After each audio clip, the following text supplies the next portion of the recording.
desse renascimento que a gente estudou lá, das escolas vindouras, né, Douglas? Exatamente. Elas trazem classicismo.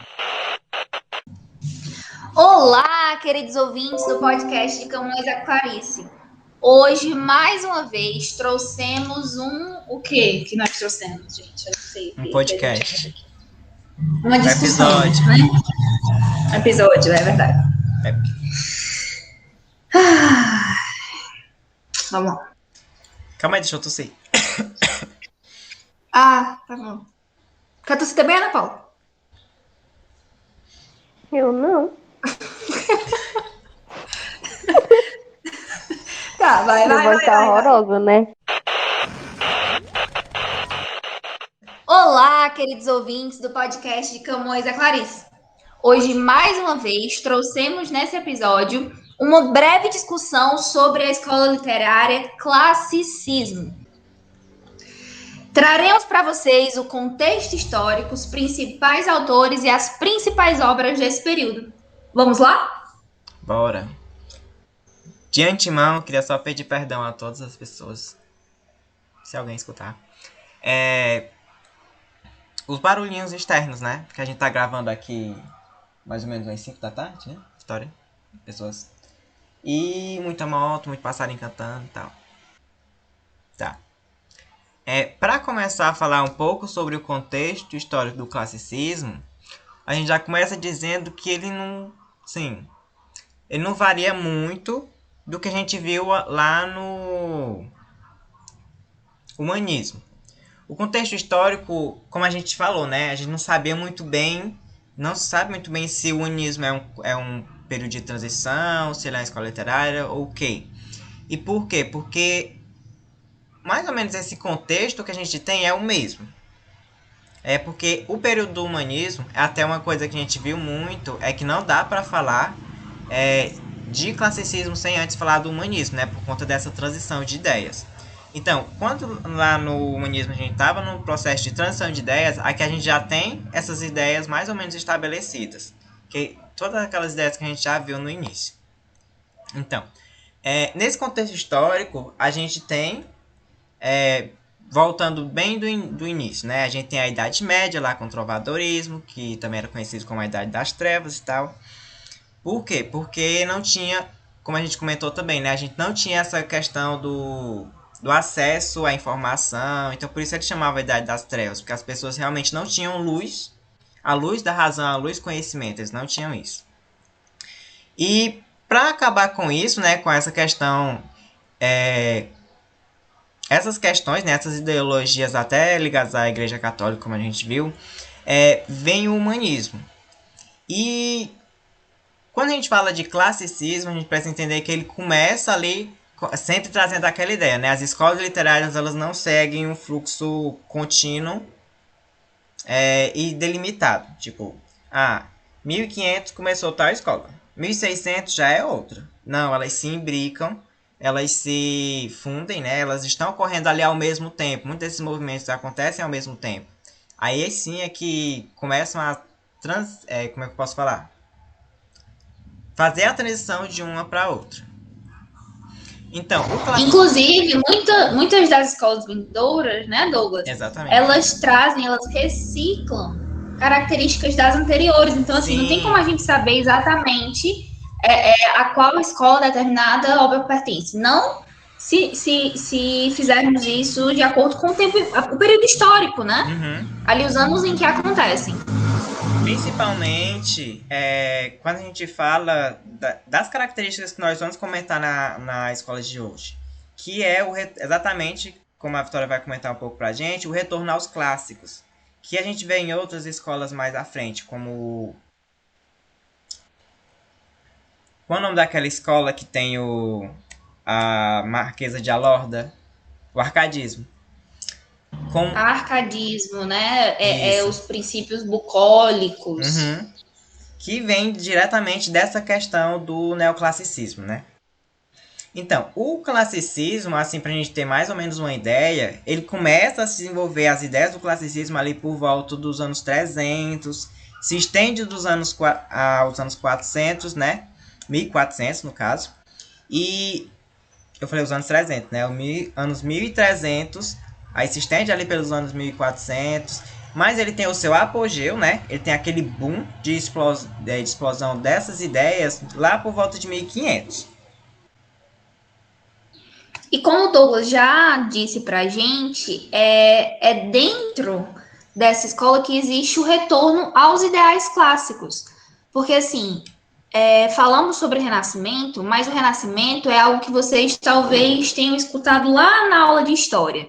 Quando um homem, digamos que, acorda para si, né? Quando ele para de achar que somente a igreja é detentora de todo o poder, de todo o destino daquelas pessoas, né? É aquele renascer para as luzes, é aquele despertar para a razão, Então né? por isso E que a gente chama de concomitante, renascimento, né?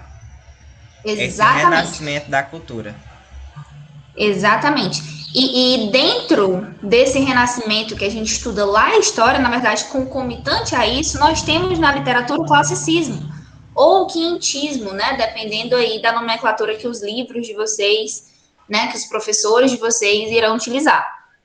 E assim, como o Douglas falou pra gente, existe esse retorno aos ideais clássicos, né? Aquela volta aos princípios que eram apresentados na Grécia, né? Na Roma antiga, certo? E como o Douglas disse para a gente, esse renascimento cultural no que diz respeito à literatura. Uma nova forma de fazer literatura, um novo público agora vai ser aclamado, vai ser beneficiado com as obras que surgem aí no Renascimento. Né? Esses autores renascentistas, eles buscam uma nova forma de fazer literatura, de trazer novos personagens, de trazer novas reflexões, e tudo com base nesse renascer para as luzes. E como que acontece esse renascimento, né? Muito dele está relacionado ao pensamento científico, a trazer o pensamento, né, do homem para a razão, racionalizar esse pensamento. E é daí que surgem muitos autores, né? Muitos teóricos até, como Leonardo da Vinci, Galileu Galilei, que vem fazer ciência, né? Estudar a ciência para ir desenvolver isso. Nesse período se desenvolvem muitas áreas do conhecimento, como a ciência, por exemplo. Nesse período também que a gente tem o heliocentrismo, o geocentrismo, né? Que é a questão de reconhecer que que a Terra não é o centro do universo, né, mas o Sol. E a partir daí, né, o homem começa a se ver, ele começa, como a gente comentou no podcast anterior também, né, no humanismo. O homem ele se coloca no centro, né? Então ele começa a pensar que os fenômenos, as coisas, elas precisam de uma resposta científica e abandonam muito dessa questão do misticismo. Bem como o Douglas falou, ainda também nesse período, foi marcado pelas grandes navegações, né? Nós tínhamos também o mercantilismo aí nessa época. Além do desenvolvimento da matemática, nós tínhamos também o estudo das línguas. Nesse período também foi quando surgiu as primeiras gramáticas, né? E com isso ele passou a achar-se poderoso, né? Que aí entramos na questão do antropocentrismo, né? A Ana Paula até pode comentar melhor sobre isso com a gente. Sim, Zamara. Essa corrente, né, literária, que é o classicismo, como já foi mencionado pelos meus colegas, né, compreende esse movimento que era o humanismo, né? Que foi onde começou essa questão da valorização do homem. E a partir do século XV, né, o classicismo ele vem defender esse antropocentrismo, que antropo quer dizer homem e centrismo, o centro, né? Isso tudo em oposição ao teocentrismo, que Teo era Deus, né? Aqui a igreja ela passa a ser questionada, né? E o homem ele recebe uma maior importância, né? O homem como é que eu posso falar? Como criatura divina, né? criado por Deus, mas ele é o centro de tudo. Como a gente comentou antes, né? No podcast. Eu tô falando isso. Como a gente viu, né? Essa questão do homem. Tá, ele contesta Deus, mas ele também não para de acreditar em Deus, né? É como tu bem falou, né, Douglas? Ele passa a sentir a necessidade de também respostas científicas. Como assim eu sou acometido por uma doença se eu sou completamente fiel ao meu Deus? Será que é isso que ele quer para mim? Não, deve haver outra resposta para isso, né? Deve haver um outro sentido. E assim, vale ressaltar que, como acho que a Isamara falou, esse é o momento de novas descobertas, né? Então, assim, a partir do momento que eles dão atenção à ciência, às pesquisas, eles buscam, de fato, estudarem, serem conhecedores daquilo que os cercam, começam a aparecer inúmeras inovações, né? Coisas que antes eram inimagináveis e que, a partir daí, tomam um rumo grandioso, né? Para os anos subsequentes. Os estudos do Leonardo da Vinci, por exemplo, ajudaram muito a medicina. Ele estudava muito anatomia, por exemplo. E isso ajuda em diversas áreas. Até no desenho, hoje em dia, a gente conhece muita coisa. Por quê? Por conta dos estudos dessa época. Da disponibilidade de acesso e divulgação, né? Que a gente também está falando que nesse período foi a invenção da imprensa, né? Que começou a ter o livro impresso e a divulgação desse conhecimento. Então foi um período muito importante. Pois esse foi um momento bastante importante, né? E aí quando a gente se fala nessa questão do homem em oposição a Deus, né, em oposição à igreja, a gente tem a reforma luterana, né? Que aconteceu mais ou menos no ano de 1517, quando Lutero ele estava insatisfeito, né, com as ações da igreja nessa época, e ele publicou umas 95 teses, né, que criticavam em alguns pontos a igreja, né, a Santa Igreja, né, criticava as indulgências, também os cargos, algumas negociações de cargos eclesiásticos. As coisas podres da igreja, né? Que nessa época só o que tinha. Com certeza, né? A igreja achava pregava no caso, né? Que o homem ele tinha que ser salvo pelos seus atos.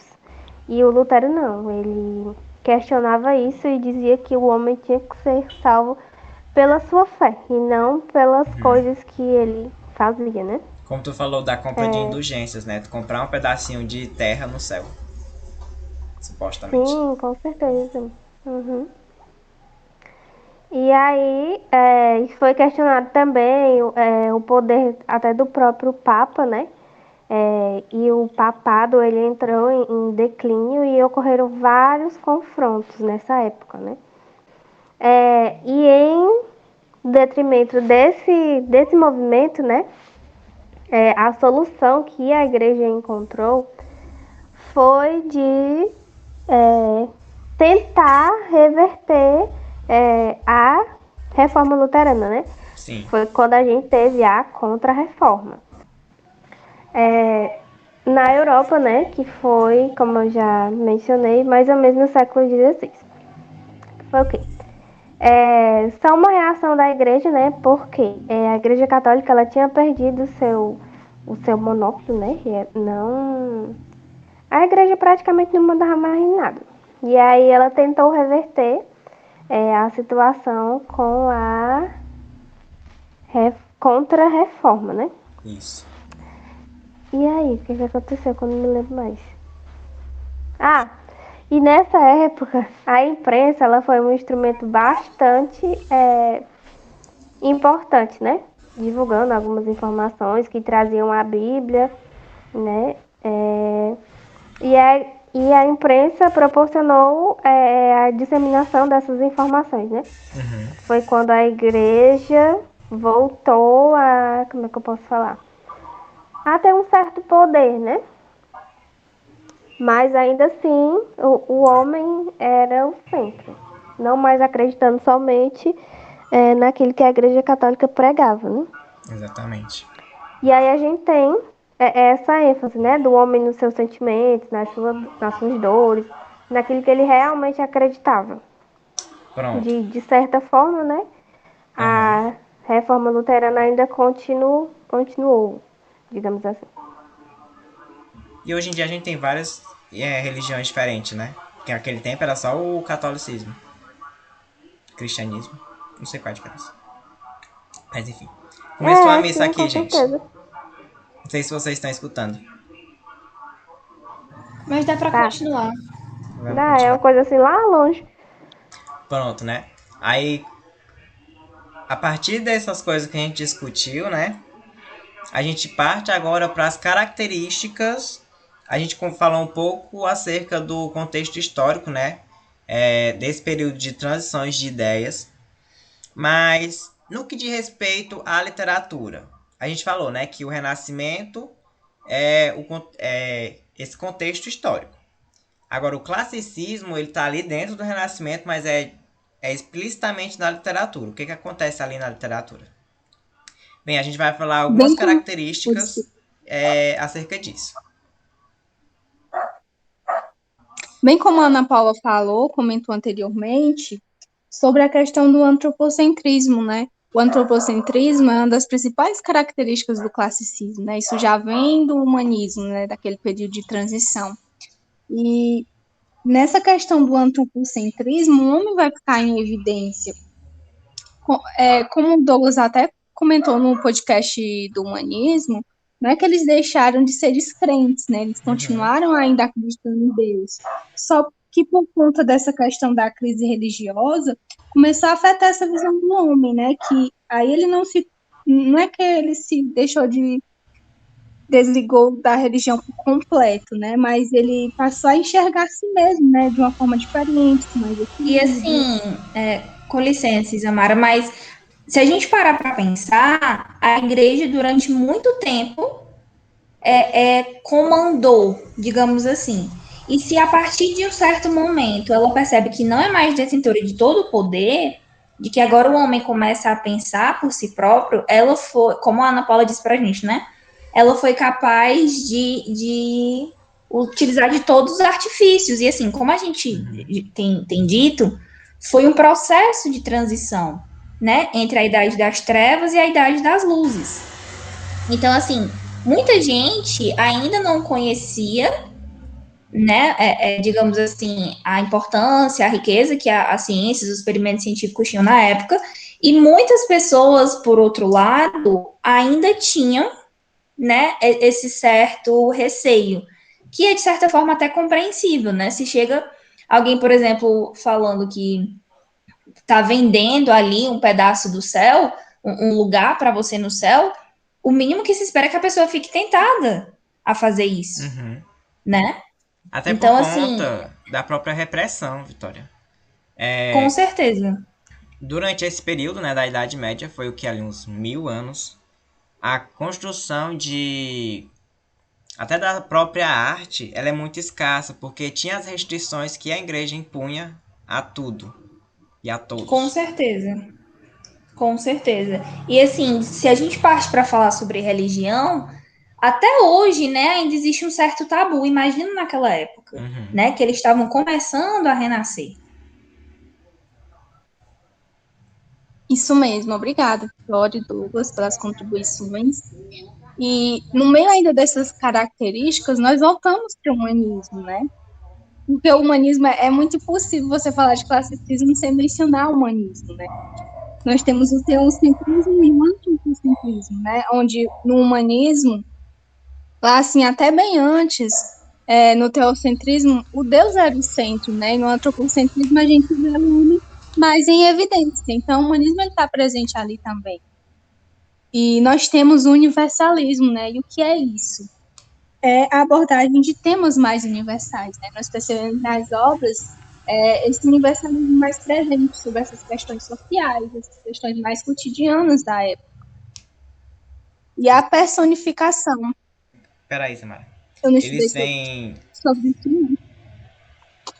Com licença.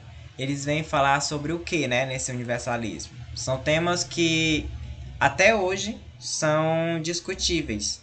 Por exemplo, o amor, a morte. São dois temas muito universais que está inerente a toda a humanidade, desde sempre, sempre estará, né?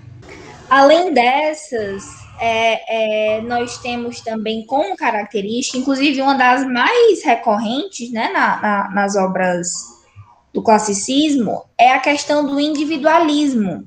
É aquilo que o homem passa a pensar não somente sobre o seu lugar no mundo, mas também sobre o seu lugar dentro de uma relação com outro homem, digamos assim.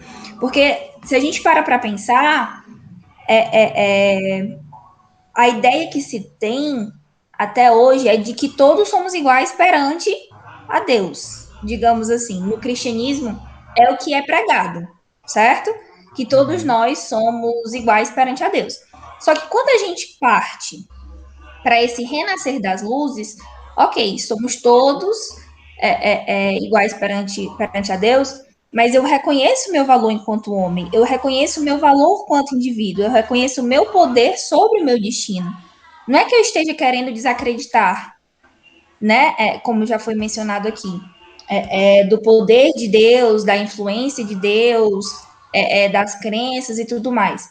Mas, sobretudo, o reconhecimento do seu próprio valor como indivíduo, né? Como ser pensante, como ser que é detentor do conhecimento, que é capaz de mudar o próprio destino, digamos assim, né?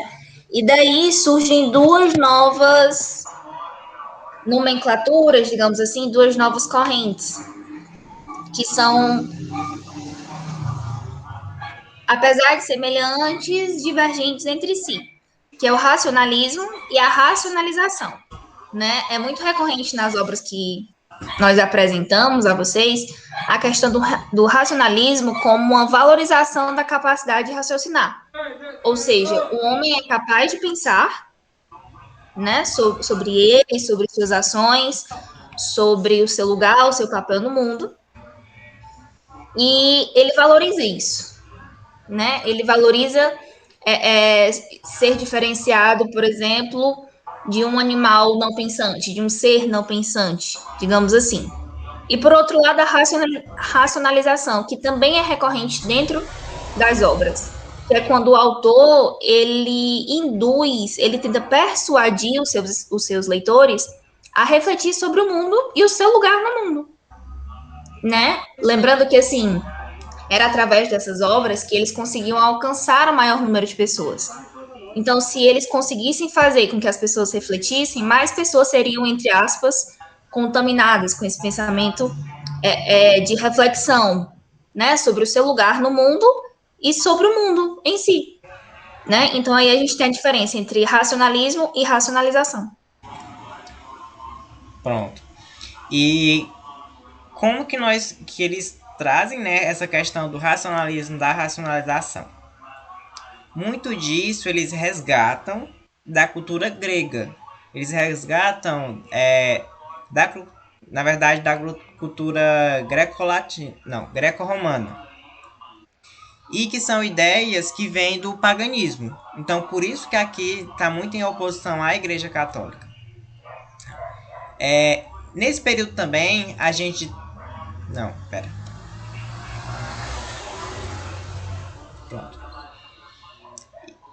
Pronto. E como que acontece essa racionalização? Como que eles fazem esse processo? Bem, muito disso acontece pelo resgate da cultura greco-romana, como a Vitória já comentou pra gente lá no início, né? Aqui também eles têm muito o hedonismo, que é procurar satisfazer os desejos carnais, né? Então, a literatura traz muito disso. A gente viu até um pouco disso lá no Camões. Em um texto que ele diz, né, que tem lá sim o seu amor idealizado, o amor platônico, né? Mas o homem, quanto indivíduo, ele necessita dessa satisfação carnal, satisfação desses desejos carnais. Outra característica que se liga a esse resgate da cultura grega, né, é o próprio carpe diem, que a gente ainda vai ver na literatura mais à frente, e que é aquela ideia de que a vida é passageira, o tempo que nós temos aqui é efêmero. Então nós precisamos levar uma vida mais amena, precisamos aproveitar a nossa vida. Por quê? Porque o tempo, né? O tempo que nós temos aqui, ele é efêmero. Então a vida é muito rápida, então nós temos que aproveitar. Se a gente parar para pensar nos preceitos da igreja, né? Eles diz muito que você tem que ser... como eu posso dizer, gente? O que tu quer dizer? Você tem que seguir os dogmas da igreja. Preceitos? Os preceitos. Você precisa estar ali na linha, né? Mas aqui ele já vem pensar, mas e se eu não seguir tanto nessa linha? Se eu quiser meio que, digamos aqui, entre aspas, né? Curtir a minha vida. E como eu falei, né? A gente tem esse neoplatonismo, que seria o amor platônico. Esse amor que ele é um amor idealizado. Não aqui na questão, como a gente viu lá no trovadorismo, né? De que a mulher é inalcançável, que as pessoas não são inalcançáveis. Não. Aqui a gente já tem uma relação com esse hedonismo. Essa relação de que, tem um amor platônico, mas o homem, quanto indivíduo, quanto matéria, aqui trazendo as ideias de Aristóteles, né? Quando a gente fala do amor platônico, vem lá daquelas ideias, como eu comentei, no podcast do Camões, Sonetos, são ideias que vêm do Platão, né, do mundo idealizado. Mas quando a gente fala da matéria, já é o Aristóteles. Outra questão que advém também desse resgate é o equilíbrio formal, que acho que é uma das grandes características desse período também, né? Que eles procuravam, tanto na arte, em toda a arte, né? Tanto na escultura, na literatura, enfim, na pintura, eles procuravam uma perfeição. Como que a gente vai ver isso? Lá na arte, a gente vê que eles retornam muito a perfeição do corpo. Então, a representação humana, ela é sempre muito perfeita, ela é muito... A gente pode até dizer, né? Muito bonita. É sempre uma coisa muito perfeita. E na literatura isso acontece com esse equilíbrio formal, né? Essa perfeição, ela se dá muito quando a gente fala da produção lírica. A gente tem ali, né? A medida nova, que é muito presente, por exemplo, nos sonetos, que a gente vai falar um pouco mais à frente, que são os versos decassílabos. Então, o texto, nesse período, ele tem muito essa preocupação com a forma. Claro, né, que também tem a questão da mensagem, mas o principal objetivo aqui, a principal preocupação era a forma. É o que a gente chama de culto à forma, né?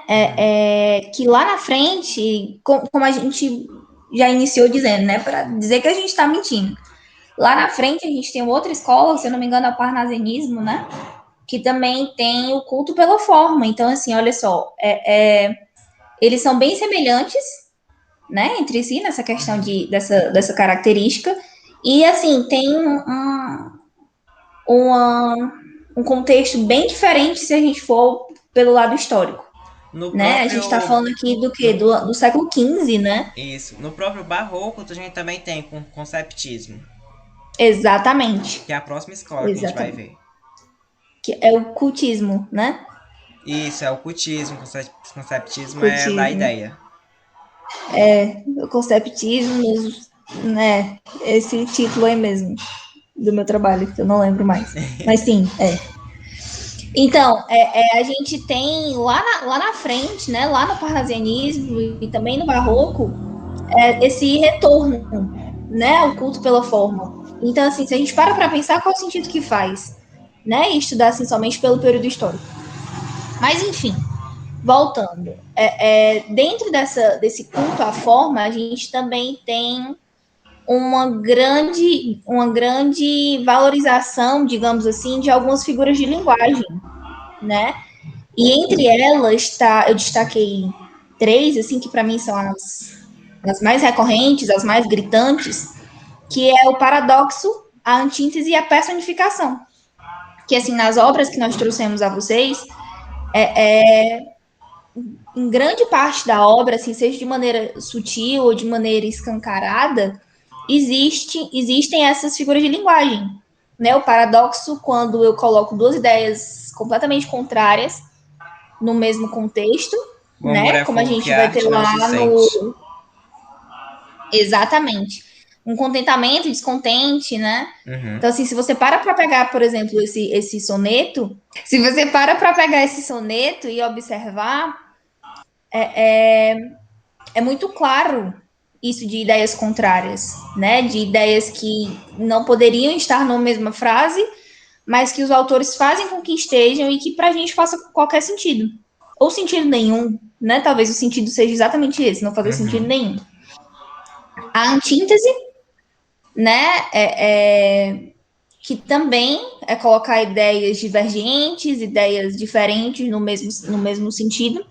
E a própria personificação é falar do amor como se o amor tivesse pernas e braços, é personificar a lua, digamos assim, né? O que a gente também chama de prosopopeia, que é dar vida a seres, a sentimentos, a ideias, né? É tratar como se fossem pessoas, como se fossem seres pensantes e possuidores de razão, digamos Uhum. assim. Pronto. Essas são mais ou menos as características que as obras dessa época seguem, né? Mas o que é que foi produzido? Qual é a produção literária? Importante a gente dizer, né? Qual a principal produção literária desse período? Porque produção literária a gente tem diversos gêneros, diversas coisas. Mas sempre tem aqueles seus principais para cada escola, né? E nesse período, seguindo as ideias da poética de Aristóteles, né? Mais uma vez a gente clicando na tecla do retorno aos clássicos, retorno às ideias greco-romanas. Aqui com Aristóteles, a gente tem os três gêneros literários que Aristóteles comenta na sua poética. Que é o quê? É a lírica, a épica e a literatura dramática. Quando a gente fala da lírica, eu acho que já vem muito bem a ideia das pessoas, né? A questão dos poemas. E nesse período, a grande produção lírica desse período é o soneto, que é exatamente a produção que melhor transpassa o que a gente falou da perfeição formal. Por quê? Porque, como a gente viu, né, nos sonetos de Camões, os sonetos, eles são, assim, como eu posso dizer, eles buscam muito essa perfeição formal. Então, o soneto, ele é escrito ali nos seus 14 versos, dois tercetos, dois quartetos, dois tercetos, e sempre em decassílabo. Então, é tudo ali muito certinho. Nunca mais parou de passar moto. Na épica, a gente já tem a grande produção dessa época, né? É a epopeia. Que a gente também poderia trazer referências lá das epopeias de Homero. A Ilíada, a Odisseia e tal. E nesse período, como a Ana Paula bem comentou pra gente, a grande epopeia que se tem, né, é os Lusíadas. É o grande representante. Mas a gente também tem a Divina Comédia. Se eu não me engano, é de Dante, né, gente? Isso mesmo, Dante Alighieri. Inclusive, no meu individual, né, quando eu falo de Decamerão, Dante Alighieri foi um dos que inspirou, Uhum. né, a produção do Decamerão, que é do Boccaccio. Boccaccio? Deve ser. Boccaccio. Ah, e uma coisa importante, gente, né? Eu disse que o grande representante dessa questão formal é os sonetos, né? Mas a epopeia também, como a gente viu com o podcast da Ana Paula, ele também segue essa questão da perfeição formal, né, Ana Paula? Sim, Douglas, com certeza. E a gente tem um grande exemplo disso, né? Que é os Lusíadas, que foi feito aí na mais. Acabou a palavra, Quer dizer o quê? ok? Foi feito milimetricamente pensado. Calculado. É. Pronto, pode dizer isso. Pronto, vou dizer milimetricamente pensado, calculado, Uhum. né? Isso mesmo. Sim, Douglas, com certeza. E a exemplo disso, né, a gente tem os Lusíadas, que foi feito aí milimetricamente pensado, né? Nos seus 10 cantos bem divididinhos e E, bem organizados. e em decassílabos também, né? Com certeza. Pronto. E além disso, a gente também tem a questão dramática, né? Só que quando a gente fala aqui da dramática, já não é mais do gênero dramático, já não é mais os autos, como a gente via lá no humanismo. Aqui a gente já tem a questão das tragédias e das comédias, assim como a gente tem lá na cultura clássica. Pronto, e como a gente já deu meio que uma prévia, né? Quando a gente falou sobre o amor que há sem se ver, e a ferida que dói não se sente, o contentamento descontente, a dor que desatina sem doer. Com o nome, né? Não só nós aqui do podcast, mas a maioria dos professores, dos críticos, nós elegemos, né, o Luiz Vaz de Camões como um dos principais representantes do classicismo em Portugal, né? Ele foi o autor mais importante. E assim, suas obras, elas foram, como é que eu posso dizer? Suas obras, elas foram muito difundidas, né? Não só naquele período, como até hoje, né? A Meio, gente, meio que o Camões sim, rouba a cena, né, do classicismo. Quando sim, exatamente. a gente para estudar o classicismo, é basicamente quem você ouve. É o Camões. Porque ele foi exatamente o autor da época. Tanto que até hoje, né, a gente tem muito disso quando vai estudar, né? É o primeiro nome em quem a gente pensa. E assim, as suas obras, elas foram muito difundidas, né? Tanto as épicas como as líricas e também as dramáticas, com enfoque principal na épica e na lírica, né? A gente pode explicar um pouquinho mais a fundo para vocês, eu acho. Pronto. Podemos? Uhum. Bom, então, como a Vitória bem acabou de comentar, né? É dividido em três. Que? Peraí. Não, peraí. Tava falando de Camões, não era, Vitória? Não, né? Era, amiga, era assim. Eu falei que as obras dele, as principais, eram a lírica e a épica. Ah, é, obrigada. Então, bem como a Vitória acabou de mencionar, né, é dividido entre a lírica e a épica, né? Nós também temos até a lírica filosófica também para compor esse time, né? Mas já falando bem do lírico sonetos, né? Os sonetos de lírica, nós temos os versos decassílabos e a enfermidade da vida do amor, né? Na lírica amorosa, por exemplo, nós temos uma redondilha, né? Tipo dos poemas do trovadorismo. É nessa época que às vezes ele volta para a redondilha, né? Eu sei que nós estamos falando aqui da questão do decassílabo, né? Mas também na, na lírica amorosa ele volta para essas redondilhas, né? Uma coisa Não muito é uma coisa assim importante, bem né, seca. Isamara? Porque Isso. a gente pensa, né, que Camões era soneto. era o cara do decassílabo, mas não é bem assim. Ele tinha a sua E é por individualidade isso que é quanto até autor. interessante. Perdão. E é por isso que é até interessante a gente falar essa questão, porque aí volta na questão de não enquadrar, né, um autor somente numa escola literária, né? Ele pode Uhum. sim usar outras características típicas de outra, não usar somente as redondilhas, nem os decassílabos, né? Tem essa mistura. Agora, lá nos Lusíadas, né? É que realmente é os decassílabos, né? Que é aquela história que tem os heróis, tem gente que vai salvar o universo, né? Traz lá o Vasco da Gama. Então, lá ele traz justamente o decassílabo. Lá é totalmente decassílabo. Mas na lírica amorosa ele traz, às vezes, essa questão da redondilha. Aqui, nesse caso, a gente pensa muito o soneto, né, como uma escultura poética, quando a gente fala dessa questão formal. Já na poesia épica, né, a gente tem, como eu havia mencionado antes, como a Isamara também mencionou, a gente tem lá os versos decassílabos, né? E a exemplo, a gente tem os Lusíadas, que foi uma obra, uma poesia épica, né, do Camões. Ela foi a primeira epopeia portuguesa publicada na versão impressa,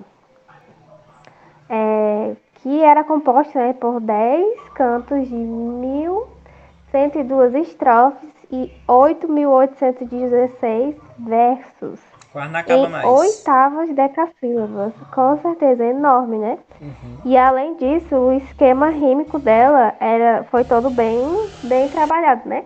Era em oitava rima real, ou também chamado naquela época, né, de rima camoniana. E como todo mundo já deve saber, né, foi trabalhado também nos podcasts anteriores.